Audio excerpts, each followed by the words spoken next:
আজ থেকে ঠিক 1 বছর আগে 15 সেপ্টেম্বরে জুলাই শহীদ স্মৃতি ফাউন্ডেশন যাত্রা শুরু করে এবং আজকে সেই 1 বছর পূর্তি উপলক্ষে আমরা কেক কেটে বা কোনো আনন্দ উল্লাস করে আমরা এই দিনটি উদযাপন করতে চাইনি।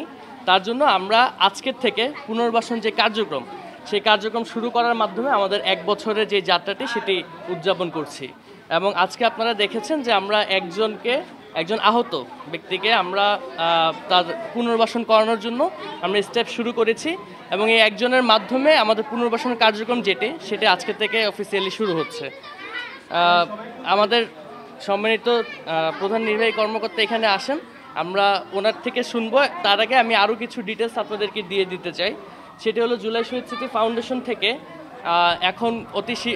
এখন থেকে আমরা আইনি সহায়তা যেগুলো আছে শহীদ পরিবার এবং আহতদের জন্য, সেই আইনি সহায়তার জন্য আমাদের যে সেলটি আছে সেই সেলটি আরও অ্যাক্টিভলি কাজ করছে এবং আজকের থেকে এই সেলটির থেকে যে কেউ কোনো শহীদ পরিবার হোক বা আহত পরিবার হোক তারা এসে এই সেলটির থেকে আইনি সহায়তা নিতে পারবে।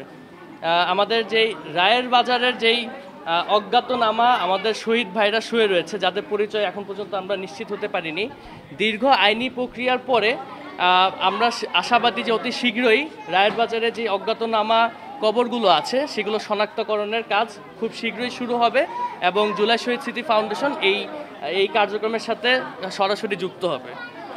এবং আপনারা জানেন যে জুলাই শহীদ স্মৃতি ফাউন্ডেশন কর্তৃক ইতিমধ্যে উদ্যোগ নেওয়া হয়েছে আমাদের যে শহীদ এবং আহত পরিবাররা রয়েছে তাদের পুনর্বাসন আরও কার্যকর করার জন্য তাদের যে ফ্ল্যাট নির্মাণের কার্যক্রম সেই কার্যক্রম অলরেডি হাতে নেওয়া হয়েছে এবং আন্তঃমন্ত্রণালয়ের সমন্বয়ের মাধ্যমে সেটি ধীরে ধীরে বাস্তবায়ন করা হচ্ছে। যেই আমানতগুলো আমরা মানুষের থেকে পাই আমাদের শহীদ এবং আহত ভাইদের জন্য, জুলাই শহীদ স্মৃতি ফাউন্ডেশন কিন্তু সেই আমানত পুরোটুকুই খরচ করে আমাদের শহীদ পরিবার এবং আহতদের পিছনে।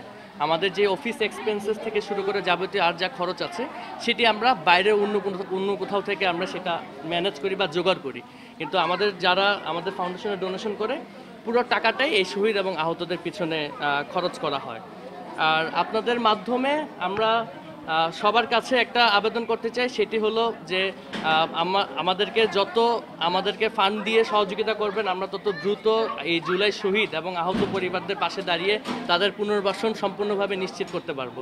তাই সবার কাছে আহ্বান থাকবে যে আপনারা এই মেসেজটি সবার কাছে পৌঁছে দিবেন যে আমাদের একটা ওয়েবসাইট আছে, ওয়েবসাইটের নাম JSSFBD.com। সেখানে গেলেই আমাদেরকে কিভাবে ডোনেট করতে পারবেন সেই ডোনেটের অপশনটি পেয়ে যাবেন। সেখান থেকে সবার জায়গা থেকে এগিয়ে আসুন যাতে আমরা এই শহীদ এবং আহতদের পাশে যত দ্রুত সম্ভব তাদেরকে পুনর্বাসন করতে সম্ভব।